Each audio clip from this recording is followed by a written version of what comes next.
Ici André Champagne, agent de communication de la Maison L'Ancrage Pierre de Sorel. On vous parle de jeunes d'ici à risque d'itinérance depuis un certain temps. Puis je suis sûr qu'il y en a quelques-uns d'entre vous qui se posaient la question, hein, mais l'itinérance, est-ce que ça existe vraiment dans une région comme à Sorel-Tracy? Je suis accompagné de M. Gilles Beauregard de la table Itinérance Rive-Sud. Salut Gilles, Bonjour André, ça va bien? ça va toi? Oui, oui, oui. L'itinérance, là, dans une région comme Sorel-Tracy, puis dans d'autres régions à travers le Québec, ailleurs qu'à Montréal, ça peut prendre toutes sortes de formes, là. On ne s'adresse pas forcément au typique clochard qui dort sur le bord du trottoir. On est ailleurs. Ça peut prendre plusieurs visages. Oui, bien, c'est ça qui est le visage d'itinérance. Il n'y a pas rien de l'itinérance chronique là, qu'on appelle les gens les gens du domaine vont appeler ça l'itinérance chronique. On va appeler ça plus de l'itinérance situationnelle pour des jeunes qui sont en difficulté passagère des fois, mais souvent, on n'a pas autant d'itinérance chronique qui se promènent un peu à Sorel ou whatever dans des régions. Là. On se retrouve plus avec de l'itinérance épisodique et situationnelle. Là. OK. Qu'est-ce qui peut amener quelqu'un à être en situation d'itinérance épisodique? Ben, écoute, c'est 1001 visages ou 1001 problèmes. OK? C'est un peu le thème qu'à un moment donné, quand on fait la nuit des sans-abri, une année, on avait appelé ça comme ça. Là. Il y a plusieurs visages. Un des visages le plus important en itinérance, c'est sûr qu'on voit la gang de Montréal, là, souvent qui nous vient en tête, mais la plupart des gens qui sont on va travailler beaucoup, les groupes vont beaucoup travailler au niveau de la prévention de l'itinérance parce qu'on ne veut pas qu'ils se ramassent à Montréal, on ne veut pas qu'ils se ramassent. Notre monde de région, il faut leur donner des services dans nos régions.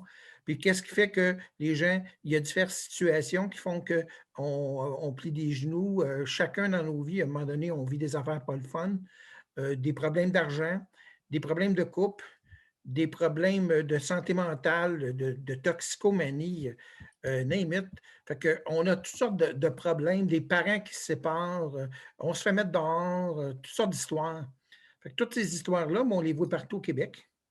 Puis c'est important qu'en 2015, moi, ça fait quoi? Ça va faire presque 30 ans que je suis dans le secteur de l'itinérance, 25 ans, 30 ans. Puis une des choses qu'on a faites comme constat, c'était important d'avoir des services dans les communautés. On ne veut pas qu'ils se ramassent dans les. Bien souvent, dans les débuts des années 2000, ils se ramassaient automatiquement à Montréal, puis ils restent à Montréal. Bien, ce n'est pas ça qu'on veut. On veut que notre monde, là, il reste dans leur coin de pays. On veut que leur monde, il reste dans les régions parce que ils ont quand même des liens. Puis s'ils s'en vont dans des places comme Montréal, bien, ils développent un autre réseau. Ils vont développer des liens avec d'autres mondes qui ont les mêmes problèmes qu'eux. Puis je pense que ce n'est pas souhaitable. Ce qu'on souhaite, c'est que les gens restent dans leur milieu, qu'ils aient des services dans leur milieu pour qu'ils gardent contact avec papa, maman, puis mon oncle, ma tante, les chums, parce que c'est franchement important. Puis ça s'est fait dans il y a une politique qui a été développée en 2015 en itinérance, 2015-2020. Puis c'est tout de suite au départ, les gens disent, là, il faut donner des services dans chacune des régions. Fait que partout au Québec, il s'est développé énormément de services, puis ça a donné des bons résultats de ce côté-là. Puis c'est pour ça qu'on back tout le monde pour qu'il y ait des services un peu partout en Montérégie, d'ailleurs. Mhm. Ces services-là, là, ça s'adresse à qui? Parle-nous un peu, là, donne-nous des exemples de jeunes. Nous, on s'intéresse à la tranche 16-23 ans. Euh, le cheminement, ce jeune-là, s'il n'est pas dans la rue comme tel tout le temps, il dort où? Qu'est-ce qu'il trouve comme solution? Ben, c'est toutes les solutions qu'il peut trouver. Les autos, dans les autos, chez les chums. Il va dormir chez des chums, à droite, à gauche. Moi, je connais quelqu'un qui a fait ça dans la vie, puis pendant un bout, il a plié les genoux, puis il dormait chez le chum, chez un, chez l'autre, sur le divan. Ou bien c'est des chums qui vivent tous ensemble, puis qui vivent tous ensemble, puis ils se divisent le loyer, puis à un moment donné, ben, il y a la chicane pogne, puis ils se retrouvent un peu partout, puis ils se retrouvent dans nos ressources. Fait qu'il faut, c'est toutes sortes de profils qu'on a, des écoles, des jeunes qui se sont. Fait qu'il faut qu'ils se débrouillent un peu partout. Et malheureusement, ben, des fois, ils se ramassent à Longueuil au lieu d'être à Sorel. Parce que c'est ça qui est arrivé. Moi, j'ai reçu des téléphones à quelques reprises depuis que je travaille à la table itinérance à Longueuil, de monde de Sorel qui sont obligés d'aller du côté de Longueuil. Fait que quand tu m'as appelé, André, j'étais content parce que je me dis, ben Il faut garder notre monde dans parce que sinon, ils vont aller partout. Ils vont aller à Longueuil, ils vont aller à Montréal, ils vont aller chercher des services à Montréal aussi. Puis ils vont se faire des chums. Ce ne sera pas toujours des chums que les bons chums qui veulent avoir. Ben, c'est ça, c'est ce qu'on a cru comprendre là, avec les discussions qu'on a eues avec plusieurs intervenants, c'est que d'aller dormir chez l'un, chez l'autre, ça se peut que tu dormes chez ton meilleur ami qui te connaît, mais Oui, après un certain temps, ça se peut que là, tu sois plus le bienvenu puis que tu aboutisses à quelque part où tu n'es pas si bienvenu que ça. Là. oui, oui. Puis là, ils se débrouillent, toute la gang se débrouille ensemble. Des fois, quand c'est tous des chums, ben, toute la gang ont des problèmes, puis ils se ramassent, puis il n'y a pas de personne significative qui est positive. Fait que quand on développe des organismes comme ça, ben, ils développent des liens avec des intervenants, des liens avec d'autres jeunes qui veulent s'en sortir. Là, ils disent, ah, non, ça, on peut s'en sortir.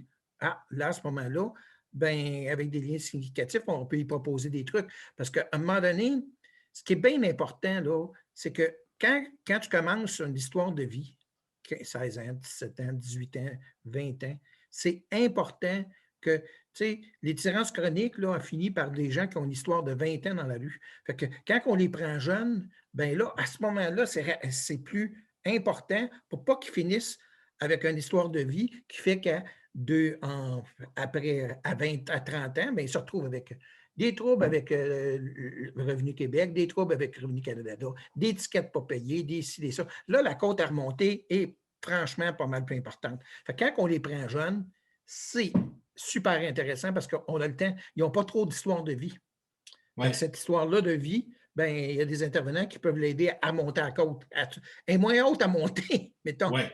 Puis aussi, c'est comme si, ce que je comprends de ce que tu me dis, c'est que c'est comme si une situation qui peut apparaître pas correcte, Oui. inacceptable, finit par devenir acceptable dans la tête de la personne qui le vit, c'est ça?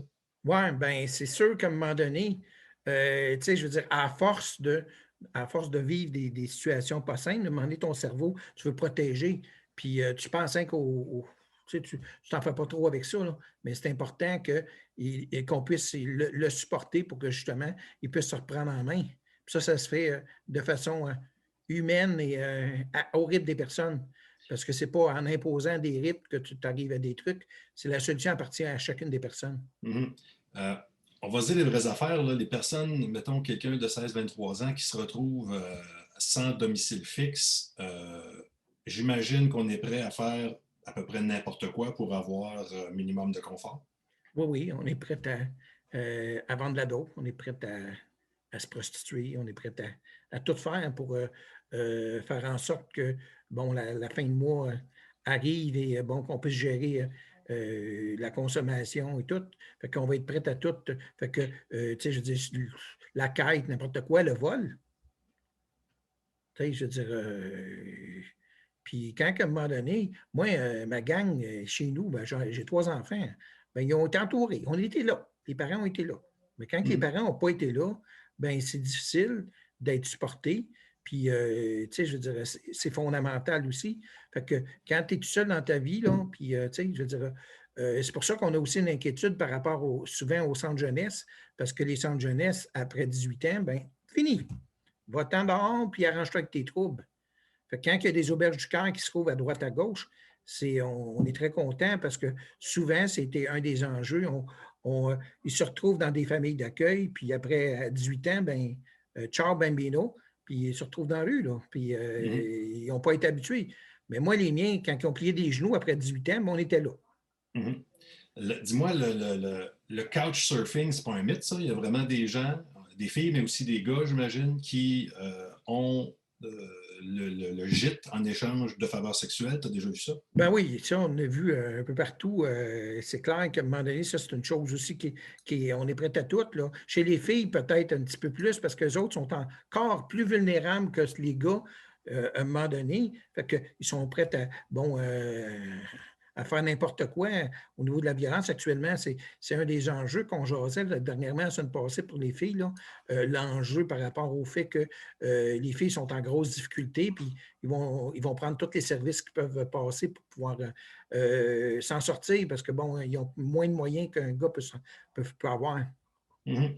Ce qui est terrible, c'est que ça veut dire que, tu sais, j'écoute ce que tu me dis, ça veut dire qu'on peut passer d'un jeune de 16-17 ans qui est un jeune, disons, normal, que pour toutes sortes de raisons, se retrouvent mal pris et là tombent dans un cercle vicieux auquel on s'attendait vraiment pas. Là. Tu sais, quand tu parles de vol, de prostitution, tu regardes cette personne-là, tu dis il y a 2 ans, elle n'était pas là-dedans pantoute, là, mais là, la Non, vie non, est non, fait non, qu'elle rend non, non, ça. non, non, non, non. Mais tu sais, la vie, des fois, il faut que tu performes.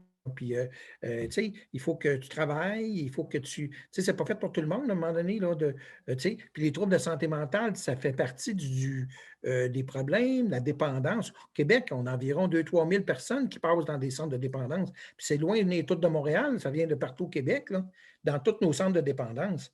Fait que, puis la consommation, tu sais, c'est une fois, 2 fois, 3 fois avant que ça commence. C'est pas du premier coup. Fait que là, on en a partout au Québec. Fait que puis les problèmes de santé mentale viennent avec aussi. Tu sais, c'est pas simple quand tu plies des genoux. Tu sais, à l'école, faut que tu livres la marchandise. Quand tu commences à travailler, tu livres ta marchandise. Puis là, je te parle de monde qui ont des fois du support de parents, mais quand tu n'as pas de parents qui sont là pour te baquer ou des chums, ben c'est loin d'être évident de t'en sortir. Mhm. Est-ce que, y a-t-il des indices? Est-ce qu'on peut se dire autour de moi, j'ai lui ou elle que je me dis, il y a un danger. Y a-t-il quelque chose qu'on peut comme voir venir d'un peu d'avance ou prévenir? Ben, je pense qu'il faut être attentif le plus possible aux gens avec qui on est. C'est important d'être attentif auprès de tout le monde, de tes enfants, de tes amis, tout le temps rester à l'écoute des gens. Puis, tu sais, des fois, ben, ton neveu ou ta nièce vont se confier plus à André. Ça va dépendre des. Mais c'est important de montrer un chemin, puis d'être souvent en bonne relation avec les gens. Quand tu es en bonne relation avec les jeunes, ben, à un moment donné, ben, tu es prête. Parce que c'est le monde qui va décider quand est-ce qu'il est prêt de se prendre en main aussi. Hein? Mais il y a toujours un peu d'éléments, il faut être attentif à tout, là. Dans notre, parce qu'on est dans une campagne de financement puis de communication, parce que la maison d'ancrage n'existe pas encore, mais on veut que ça ouvre le plus rapidement possible. Dans nos arguments, on dit souvent, ça pourrait être votre enfant, ça pourrait être votre voisin, ça pourrait Ah être que. oui, Est-ce que ben c'est oui, c'est vrai ça? Oui. ben oui. Ben, j'en ai 3, puis moi, il y en a un qui a du soft surfing, là, il en a fait pendant un bout, là. Chez des chums, là, il en a fait. Tiens, j'ai pas trouvé ça drôle, tu sais. Puis il a fallu que je coupe les liens à un moment donné, là. C'était difficile, comme parent, à dire non, non, non, là, tu as dépassé la limite, là, il faut que tu te prennes en main. Ben là, il se promenait. Il a fait ça pendant 3 ou 4 ans. Puis, OK. tu sais, je dirais, je trouve. Puis, il y a un enfant, puis, fait que l'enfant faisait du couchsurfing avec lui. Parce que OK. là, il allait chercher ça, il allait chez la mère chercher. Fait que là, tu avais. Fait que c'est pas un mythe quand tu le vis comme parent, là, je peux te le dire. Là. Tu es là, tu te dis, oups, pardon. Mais à cette heure, je suis fier de dire que quand la porte, à un moment donné, j'avais fermé la porte, mais la porte a jamais été fermée complètement. Mhm. Puis ça, c'était une des meilleures décisions que j'ai prises. Les 2 décisions, la première était de couper les pompes, la deuxième était de reprendre, de le reprendre au bon moment. Mhm. Puis ça, tu sais, fait que dans ma famille, quand ça arrive, ben, je te dirais là, que tu le vis, de façon spéciale. Puis oui, à ce moment-là, quand les gens parlent de soft curfing, tu dis, ben, tu comprends c'est quoi. Mhm. Fait que, eux autres, oui. Ben, donc, j'allais dire, ça veut dire que ça peut arriver dans n'importe quelle famille, peu importe le niveau, le statut social, peu importe les revenus, peu importe Ah, moi, tout. je suis toujours surpris de voir qui peut passer par là. Toujours, toujours surpris de voir par quelle trajectoire. Sauf que quand, comme un moment donné, on a des gens autour de nous autres, on a une bonne famille. Pour moi, les valeurs familiales sont bien importantes pour moi. D'être là, d'être très présent, là. Mais là, on vit dans une société aussi qu'on est beaucoup seul, hein, à cette heure. Plus ça va, plus qu'on est tout seul dans nos vies. Fait que c'est encore plus difficile à passer parce que le réseau est moins développé. Tu sais, Mhm. dans les années plus vieux, il y a quelques années, il y avait des grosses familles. Fait que ça brassait, mais mettons qu'il y avait tout le temps un frère ou une grande sœur ou un grand frère. Tu sais. Puis nous autres aussi, je pense, André, on a connu un petit peu une famille plus grande. Mais là, à cette heure, on va vieillir sans trop de chums. Fait que ça va être un défi, là. Parce que moi, je ne m'attends pas que la situation va s'améliorer dans ce sens-là, parce que c'est des fois, il y a des périodes de sa vie, là, Il y a des choses qu'on contrôle, puis il y a des choses qu'on ne contrôle pas. Mhm, OK? mhm. Effectivement, puis je pense qu'avec ce que tu viens de nous dire là, on peut comprendre que ça peut arriver n'importe où, n'importe quand, à n'importe qui. Heureusement, espérons le plus rapidement possible, il y aura une nouvelle ressource ici à Sorel-Tracy là, Ben, pour je aider ces l'espère gens. beaucoup parce que, disons que plus qu'on rapproche les services de la communauté, moins qu'on a de chances que notre monde, plus vite le monde va pouvoir s'en sortir en gardant contact avec la famille ou les contacts, les autres contacts qu'ils peuvent avoir. Gilles, merci beaucoup d'avoir pris un peu de temps avec nous, puis on se souhaite bonne chance, puis on vous souhaite bonne chance aussi. Ben oui, André. Ben, puis bonne chance à ta gang. J'espère que ça va pouvoir ouvrir bientôt puis que je vais pouvoir être en présentiel pour aller à l'ouverture du nouveau, à la nouvelle auberge du cœur de Sorel. Merci beaucoup. OK, au revoir. Bye bye.